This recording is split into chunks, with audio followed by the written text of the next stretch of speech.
Et c'est replongé dans ce match, on revoit les principaux temps forts. Oui, avec quelques petites situations en première. Le gros, ça s'est réellement passé en seconde période, même si la Côte d'Ivoire a ouvert le score sur son premier ballon, sur sa vraie première occasion. Max-Alain Gradel au départ et à la conclusion avec un pétard dans la lucarne. Le but le plus rapide de la Côte d'Ivoire en Coupe d'Afrique des Nations depuis 2010 et depuis le but de Salomon Kalou. Derrière, on l'a dit, l'émotion.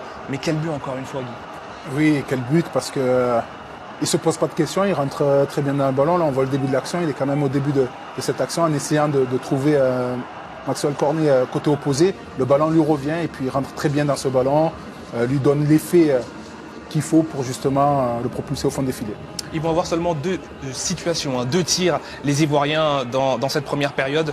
On a vu le but de Max-Alain Gradel, la tête de Sangaré qui passe au-dessus, et puis quelques petites frayeurs dans les rangs des éléphants avec ce retour et ce sauvetage franc d'Éric Bailly. Oui, voilà, c'est le début du festival des défenseurs ivoiriens.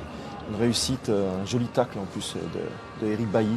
Il y en aura d'autres dans ce match. Oui, la deuxième période qui commence comme s'est terminée la première, avec des situations pour cette formation de la Guinée équatoriale, avec notamment Anza qui vient jouer cette tête sur un beau centre de Nsoué. Ils vont continuer à mettre la pression avec notamment cette situation la plus chaude sans doute de ce début de première période. Malheureusement, Ibanedou Guy n'arrive pas à remettre ce ballon. Je dis malheureusement, évidemment. Heureusement pour moi, c'était heureusement quand même.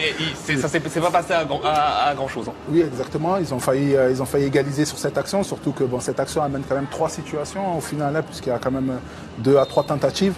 Et heureusement pour les Ivoiriens que ce ballon ne prend pas le chemin du cadre. Maxwell Cornet, lui, aurait aimé que ce ballon prenne le chemin du cadre, mais il a été arrêté, stoppé par Coco.